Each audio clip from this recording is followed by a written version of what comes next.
One day, I found a receipt for a luxury brand bag for women in my husband's coat pocket.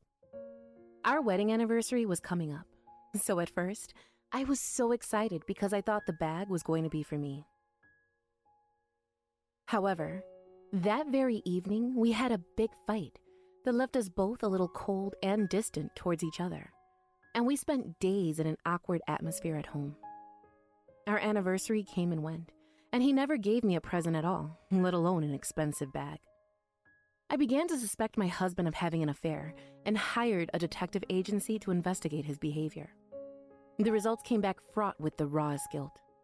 I immediately consulted my in-laws, and together, we forged a plan that would punish him well for his betrayal. Later, my husband lied about going on a business trip, and instead, left for a trip of adultery. The day he left home for the trip, he called me on the phone to remind me. Don't forget to take care of Mom and Dad when they arrive when I'm gone, okay? I don't have to take care of them. What? They're both right there with you, silly. The next thing I heard was my father-in-law's furious voice and my husband's surprised voice over the phone. I revealed everything to my now bewildered husband and bestowed his judgment upon him. This is the story of how I discovered my husband was having an affair and how I was able to get back at him for betraying me with the much-needed help of my in-laws. I'm Riley, and I'm a 28-year-old president of a local bathroom products company. My husband Romano and I have been married for 3 years, but we had no children as of the beginning of the story. To be honest, at my age, many people around me were starting to raise children. Some of my closest colleagues at work actually quit their job because they were going to become housewives. However, I had my own reasons for wanting to wait until a little later to have children of my own. The reason was because my business's performance was on the rise and that it was landing very important contracts right around then. Put in a good way, I'm an independent businesswoman. Put it in a bad way, I don't like to be told what to do. Because he knew I was passionate about my job, he agreed with the idea that I keep working, and I took his word for it and continued to work. While everything seemed all in well, there was one thing that worried me. My in-laws. I told my parents-in-laws that I would only quit my job if there was absolutely no other choice. But they didn't seem to understand what I meant exactly. They had been telling me since the beginning of our marriage that, you can quit if things get hard, You can live on Romano's income alone, can't you? I know they are not bad people, but we didn't see eye to eye on our ways of thinking about my work. It's still the same now as it was in the beginning of my marriage to Romano, and quitting my job started coming up in conversation at every possible opportunity. Whether it was the proximity of my in-laws' house or the fact that they had not yet grown apart from their son, I'll never know. But they used to visit our house every weekend to have dinner with us, and they sometimes said some things that interfered with my life, in a way. My mother-in-law was particularly insistent. Why is your laundry basket full, Riley? I'll do it for you. Oh no, Mrs. LeCans, you don't need to do that. I worked late yesterday, so I was going to do it today anyway. Oh, I see. You can quit your job if the housework is too much for you, My job is very rewarding, ma'am. I don't want to quit just now. Okay. You do know I'm saying that because I'm thinking of you and Romano's future, I hope. Ha. There was more I wanted to say back, but I knew it wouldn't do any good to argue here. Besides, I knew Mrs. LeCans didn't mean anything bad by what she said.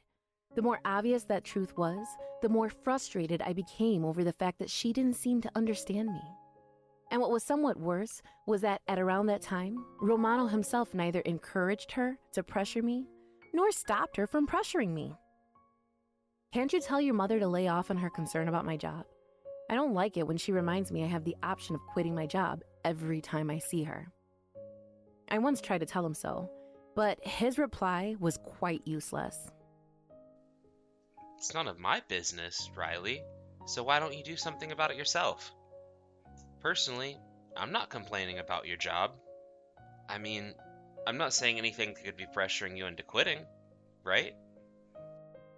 I was so discouraged by this irresponsible answer that I gave up on relying on him for anything that had to do with this particular problem. Meanwhile, Romano started working overtime more and more often, and we had fewer and fewer opportunities to talk. I was too busy with work myself to pay much attention to this, but one day, as our 4th wedding anniversary approached, I suddenly realized something. Up until then, we had always planned a celebration for this special day every year, but this year, we hadn't talked about anything at all. I decided that I wanted to spend some quality time together as a couple on this day, as we've been doing for 3 consecutive years, so I came home and made the suggestion to my husband. Next week is our anniversary, right? Why don't you come home early and have a nice dinner together, relax a little, and maybe watch a movie? Then he exclaimed as though he had just remembered it was our special day. Oh, shit. You're right. We hadn't talked about anything this year, have we? I've been so busy lately. I don't know if I can come home early then, Riley.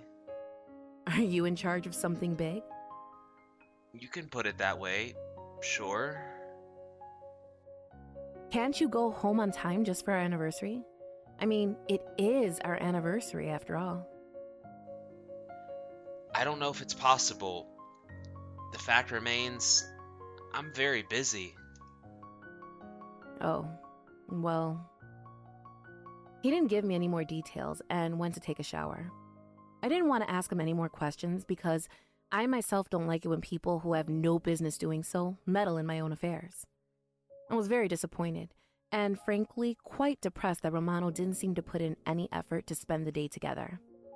I could only assume he was having a bit of a stressful time with his job, but there was one thing that bothered me a little. It was about his workplace's work policy. Up until the previous year, he used to come home early once a month, saying that that particular day was a no overtime day. But more recently, he'd completely stopped talking about that. I had forgotten about it all, but come to think of it, I didn't remember hearing him say the words no overtime day for about 6 months by then. But since I often come home late myself, I wasn't sure if he simply stopped telling me when those days were, or if the monthly no overtime day policy itself had been abolished. Nevertheless, this realization left me with a bad feeling in my gut, the kind where something life-changing was probably to happen if I went with the flow. One thing you should know about me. Once something didn't sit right with me, and my intuition is on my mind, it's hard to get rid of it. Part of me wanted to take action as quickly as possible, but not only did I have no idea where to begin, but I also had no clue as to why exactly I was fidgeting over this. Not to mention the fact that it was my overthinking that had gotten the better of me on multiple occasions when I had this feeling that made me distrust it so much. I called out to Romano when he came back after taking a shower. By the way, are there any no overtime days these days? He replied rather anxiously.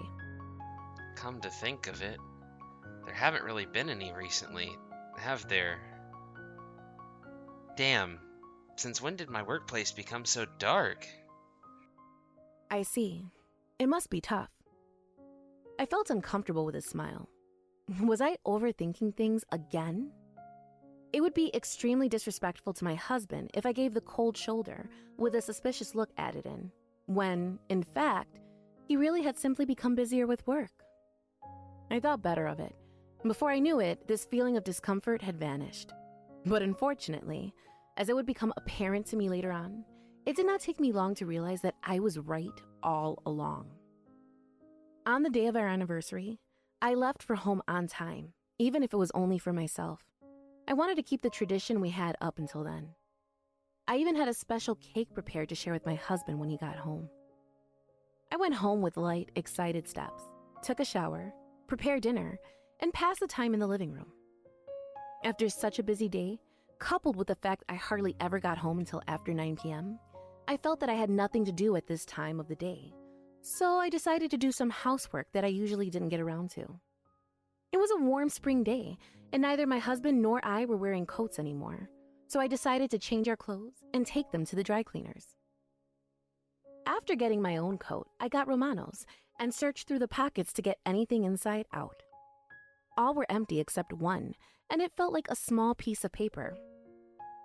I was curious about what was inside, and when I took it out, I found it was a receipt for a luxury brand bag for women that cost over $1,500. Could it be a present for me, today? My heart danced in my chest, but at the same time, I felt sorry that a mere cake from a shop in town was nowhere near a good thank you for such a nice gift for the occasion. I quietly put the coat back on and gave up on the dry cleaning, pretending not to have ever noticed the receipt, and continued to wait for my husband. But he never came home. I looked at the cold cooking on the table and felt pretty lonely for the rest of the night. Around 11 p.m., the front door opened. I'm home. Welcome back. You're home late. I was more busy than usual today. He took a look at the feast that was on the table and added,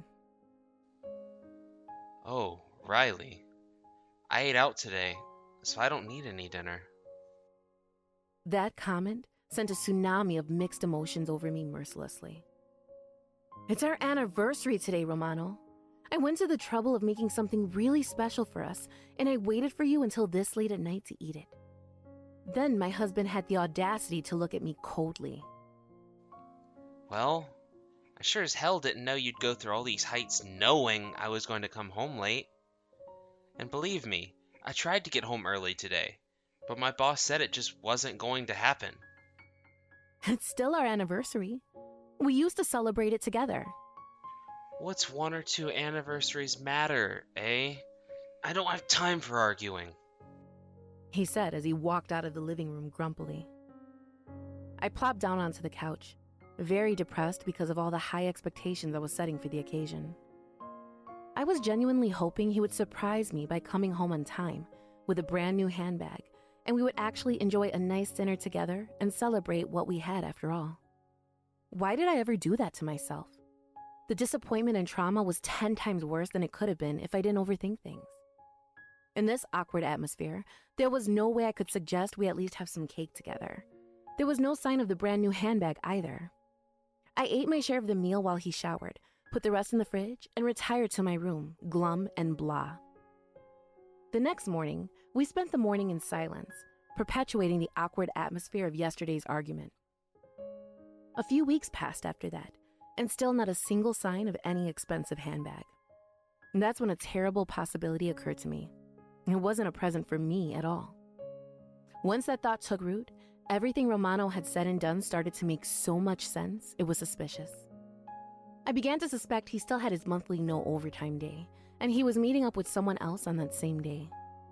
I wondered if he had some other plans that were somehow more important to him than his own anniversary with his wife. I couldn't trust him anymore, and I had to find out the truth. But I couldn't afford to lose time at work. The only option I had was to go to a detective agency. A week later, the results came back fraught with the rawest guilt. My husband was indeed having an affair with one of his subordinates. Apparently, he had been complaining that I worked late every day and had no time for him and his wife. And on his monthly no overtime day, he always seemed to have a date with that woman.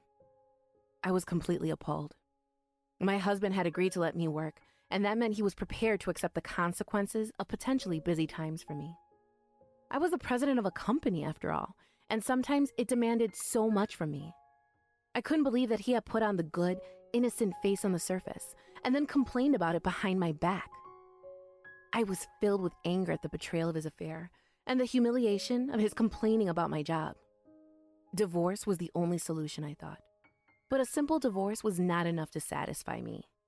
I just had to do something to punish him. A few days later, Romano, who seemed completely unaware of my behind-the-scenes activities, told me, I'm going on a business trip for about a week, starting Monday, Riley. A business trip? At this time of year? In my 7 years of knowing him, not once did he ever have a business trip in the spring. It's kind of an urgent matter. Oh, well, good luck with that. Oh, and by the way, I'm sure Mom and Dad will come over again, so keep them company, if you don't mind. And I got the tickets for that play you suggested you take them to. Okay. I feigned a genuine smile well in front of Romano, who himself looked somewhat happy, But I knew that this business trip was an outright lie. I knew that this was a blatant lie because this was just the trip of adultery that had been described in the evidence provided to me by the detective agency. The next day, I called my mother-in-law on my lunch break. This was the first time in my 4 years of marriage that I had contacted Mrs. LeCans myself, and she was quite surprised to hear from me and answered within seconds. "What's wrong, Riley?" She was far more caring than I'd imagined, very nearly as much as my own mother. It was a much bigger and better reaction than I had imagined she'd have. "I'd like to talk to you about something." "About what, dear? Is it about Romano?" "Yes, indeed. Could you come over to my house this weekend?" Mrs. LeCans answered curiously. "Of course, but I'm going to need some background, dear. What's going on?" I made up my mind to tell her everything right then and there. "Actually, about Romano, I think he's having an affair." She was so surprised that I could literally feel her facial expression through the phone.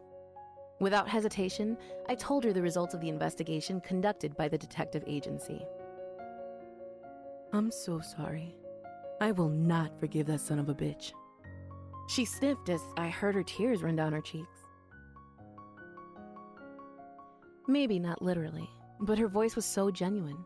It made me realize just how much my parents-in-law really cared about us, and that she really was only saying all those things about quitting my job because she really cared about me. At that moment, I felt as if I had broken free from all the insecurities I had felt regarding her pestering. "Where is this trip to? I have an idea." And with one word from my mother-in-law, everything was set in motion. On the day of the business trip, or rather, the trip of adultery, my husband was dressed in a suit and looked no different from when he usually went to work. But his mouth was twisted into a semi-smile, and he was humming quite a joyful tune. "Well, you seem to be in a good mood, LOL," I said, to which he replied somewhat shocked. Am I really? I feel as I usually do. Well, maybe a bit excited. If I do well in this job, I'll be acknowledged well for it, after all. "I see. Good luck with that." I answered with a fake smile, which I'd gotten somewhat better at than previous days. And then he left. I knew not only where he was going, but also the name of the hotel where he was staying. I immediately began to prepare. I picked up my phone and called Mrs. LeCans. "Romano just left the house, Bethany." "Excellent. We just left too. I'll clue you in on our plan." They'd hunt him down and ambush him at the hotel, and when he couldn't run away with it, my in-laws would reprimand him. Things were going as planned, and Mr. LeCans had just texted me saying they'd arrived in the center of the city, where the hotel was. But just as they were about to arrive at the hotel, I received an unexpected phone call. Hello? It was from Romano himself. "What's wrong?" I don't think I told you where I put the tickets for that play. Do you see a light blue envelope on the shelf above the living room desk? I looked, and sure enough, there was an envelope there. The one that has a Snoopy sticker on it? Yeah, that's the one. Glad we got that sorted. That's all I have to tell you. Take care of Mom and Dad. I just burst out laughing at the mention of entertaining Mr. and Mrs. LeCans. What's so funny? Oh, just that I really don't think I need to take care of them, LOL. They're headed right your way as we speak, LOL. At exactly that instant, I heard Mr. LeCan's furious voice, loud enough to be heard clearly over the phone. What the frick do you think you're doing? What the hell? Dad? I couldn't contain my laughter at the entrance of my in-laws. The timing was ridiculously impeccable. I asked them to sanction your trip of adultery, Romano. LOL. What the hell do you think you're doing? You're nuts. You are. I'm telling you. I'm here on business. Fiona's a junior colleague of mine. You must be very close to your junior colleague to call her by her first name. And I have proof of Mr. LeCans. Proof? Proof of what?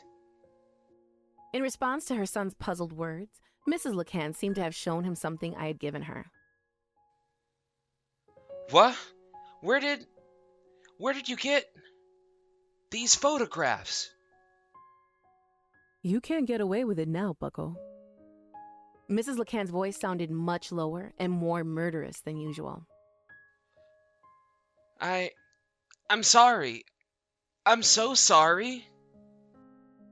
You think a simple apology is gonna fix everything? As soon as I shouted that, I heard a loud popping sound and Romano screamed. Ow! It seemed his father had struck him with a fist to the face. Immediately after that, I heard my in-laws lecturing the hell out of him. Don't think we're gonna let you get away with this, you freaking gosh damn bastard. Riley had been working so hard to balance her job and the housework, and this is how you thank her? You stupid asshole. From next to him, I also heard the sobbing voice of the woman named Fiona Hodge. I'm the one who wants to cry, I thought as I said one last thing to my traitorous husband. I'm divorcing you. Oh, hell no. Of course she freaking is. It's just something small. I swear this doesn't mean anything. You're the only one I love. Riley? Please? I was truly disgusted with Romano for saying such things during this hopeless moment. I've had enough of this. I'm tired of talking to you. I've asked your parents to take care of the rest, so talk to them if you got a frickin' problem. I hung up the phone before he had a chance to stop me. After that, Romano and his lover were severely reprimanded by my in-laws, and he also signed the divorce papers that I had left in their possession. My section was already filled in. Of course, I demanded alimony from both of them. Both Romano and Fiona went deathly pale when they saw the total amount, but they truly ought to be, considering the compensation for committing adultery is insane. Fiona blamed her lover for letting the affair out in the open. Romano retaliated, and the argument got pretty heated, and they broke up on the spot. Fiona quit her job soon after the breakup and went and leaked all the information about the affair to managerial officers in the company. She claimed that Romano had caused her trouble because of his seductions, and she demanded that he be punished. The company couldn't just let it slide, and Romano received a big demotion and a pay cut. With his reduced salary, he couldn't afford the rent for the apartment we were living in up until the incident and the alimony. So he moved to a cheap, dirty apartment and started working part-time on his days off to make extra money to help with paying off his debts. It wasn't going to be a good life at all, and all I can say about his situation is good riddance. How do I know how Romano's doing? Mr. and Mrs. LeCans took the trouble of coming to my new apartment to apologize and told me what had happened to him after I'd hung up the phone. They told me they would not give their son any financial support whatsoever, and they promised they would be responsible for watching over him until he paid off his alimony. I, on the other hand, have moved into a new apartment closer to work, and I'm working harder than ever. Living alone is very comfortable because I don't have to worry about the pace of household chores anymore. I'm working in an environment where I can focus more on my work, and I'm working hard to get my business to new heights. Who knows? Maybe one day soon I'll find someone else whom I can spend the rest of my life with.